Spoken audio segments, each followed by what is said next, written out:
Na leitura de ontem, nós vimos Jesus saindo da Judéia e retornando para a Galiléia, de onde ele tinha vindo para ser batizado por João, para começar ali um ministério de 3 anos e meio muito intenso, ininterrupto, e que iria mudar o rumo da humanidade e converter para a salvação milhões e milhões de almas.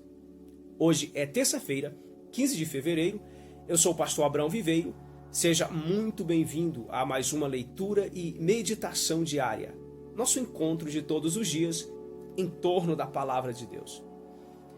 Peço que você que ainda não é inscrito no canal, se inscreva e apresente o canal para os seus familiares, para que eles também se inscrevam e acompanhem diariamente a Palavra de Deus. Então, conforme vimos ontem, depois da prisão de João Batista, Jesus retornou para a região da Galiléia e foi morar em Cafarnaum, cidade que fica na margem do mar da Galiléia, e ali vai ser o quartel-general de Jesus, por assim dizer. Mas Jesus vem da Judéia já pregando e ensinando de sinagoga em sinagoga, e já sendo glorificado por todos, de forma que a sua fama já corria à sua frente. E qual era o ensinamento de Jesus? Qual era a sua pregação? É o que Mateus vai nos mostrar na nossa leitura de hoje. Mateus, capítulo 4, versículo 17. Diz assim: Daí por diante, passou Jesus a pregar e a dizer: Arrependei-vos, porque está próximo o reino dos céus. Eu não sei se você lembra qual era a pregação de João Batista, quando ele começou a pregar antes de Jesus lá no deserto da Judéia. Mas se você voltar ao capítulo 3, versículo 2, Mateus nos diz que João Batista dizia: arrependei-vos, porque está próximo o reino dos céus. Ou seja, exatamente a mesma coisa que Jesus pregava, mostrando para nós que a pregação de Jesus é a mesma de João, que é uma mensagem de arrependimento e conversão. Tem uma versão que substitui a palavra arrependei-vos por convertei-vos. E tem outra ainda que diz: deixem o pecado e voltem-se para Deus. E estão todas essas versões certíssimas, porque arrependimento no original não significa mero remorso, mas envolve uma ação, uma atitude de conversão. E conversão é uma mudança de direção, é um deixar o pecado para voltar-se para Deus.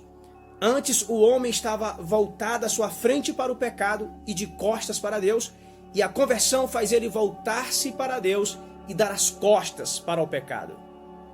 A pregação de arrependimento e conversão é um dos fundamentos da fé cristã. Todos os homens, em todos os lugares, ricos ou pobres, cultos ou sem estudos, brancos, negros, pardos, asiáticos, indígenas, toda a humanidade, sem exceção, precisa se arrepender e se converter se quiserem ser salvos e escaparem da condenação eterna. Mas pregar contra o pecado nunca foi uma tarefa fácil. A João Batista, pregar contra o pecado de Herodes, que tinha separado a sua cunhada do seu irmão para se casar com ela, custou-lhe a sua prisão e depois a sua morte. Pregar contra o pecado de forma bíblica nem sempre vai custar a vida do pregador, mas sempre vai lhe custar algo caro, nem que seja vencer o medo de desagradar os homens. Poucos pregadores hoje pregam o arrependimento e conversão. A maioria dos pregadores hoje, principalmente os mais famosos, vem a público, seja no púlpito do templo, seja na internet, seja na televisão, seja por meio de livros, apenas para agradar os seus ouvintes, para afagar o ego deles, para lisonjeá-los. Os homens estão em franca rebelião contra Deus, entregues à idolatria do eu, aos vícios, entregues à prostituição, à mentira, mas a pregação que eles ouvem é apenas de autoajuda. É sempre sobre como ser abençoado nos negócios, sobre como obter conquistas terrenas, sobre como ser bem-sucedido, superar medos emocionais, seus traumas, sobre como construir um grande império financeiro, mas nunca são confrontados em seus pecados, nunca são chamados à mudança de vida e santidade. Mas a verdadeira religião cristã A verdadeira pregação, tal como vemos nos lábios de Jesus e de João Batista, não bajula os homens, não lisonjeiam os ricos, nem os poderosos, nem os bem instruídos. Antes dá um espelho para o homem ver o próprio coração manchado pela cobiça, pelo adultério, pela mentira e pela lascívia, e mostra a este que o reino dos céus está próximo e que, se ele não se arrepender e se converter, ele não tem parte neste reino. Antes, o que lhe aguarda é um lago com fogo e enxofre, um juízo eterno. E ninguém tem o direito de mudar essa mensagem. João Batista se virou para os espectadores e disse: arrependei-vos, porque está próximo o reino dos céus. E isto lhe custou a cabeça. Pouco tempo depois, Jesus começou a pregar e a sua mensagem era exatamente a mesma, até porque João Batista era apenas um mensageiro. A pregação que ele trouxe, ele tinha recebido de Deus e do próprio Cristo. E não era outra, senão a pregação que os profetas antigos também tinham pregado à nação de Israel, e eles não quiseram se converter. A mensagem do Evangelho não muda. Ela é a mesma, porque ela é eterna. E se quisermos saber qual deve ser a nossa pregação, devemos olhar para o modelo máximo de pregador, que é Jesus. E nós, pregadores, devemos fazer esta pergunta: o que Jesus pregava? Porque se eu sou pregador, meu exemplo é Jesus, meu modelo é Cristo. E o que ele pregava? Ele pregava arrependimento e conversão.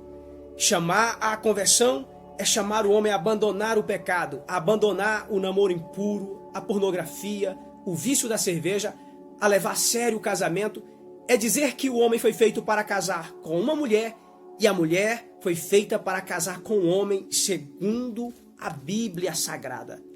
Falar contra o pecado para mostrar o quanto ele é odioso para Deus, para que os homens se arrependam e se convertam, é a essência da pregação, mesmo que isto atraia o ódio do mundo e daqueles que querem viver na abominação.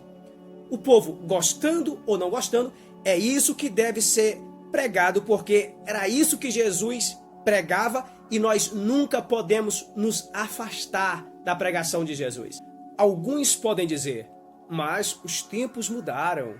Precisamos adequar a mensagem aos jovens e ao modo como o mundo pensa agora sobre Deus, sobre sexualidade, sobre aborto, sobre a igreja, sobre o casamento.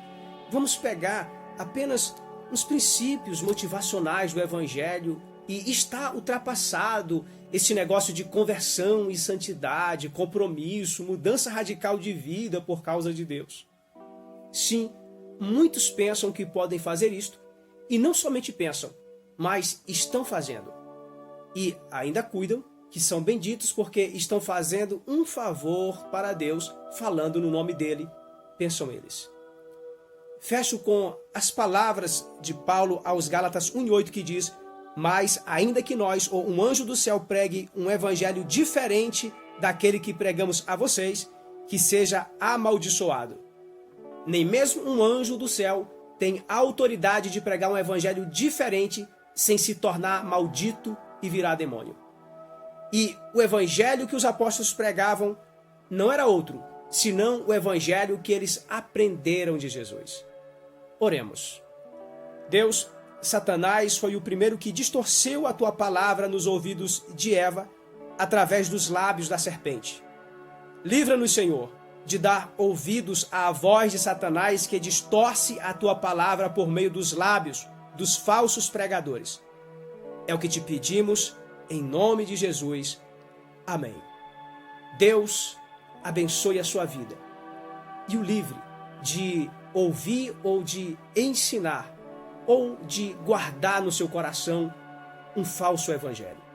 E você venha viver este evangelho de Cristo, anunciado por ele, por João Batista e posteriormente pelos apóstolos e pela igreja fiel nos últimos 2000 anos. Deus abençoe grandemente a sua vida, em nome de Jesus.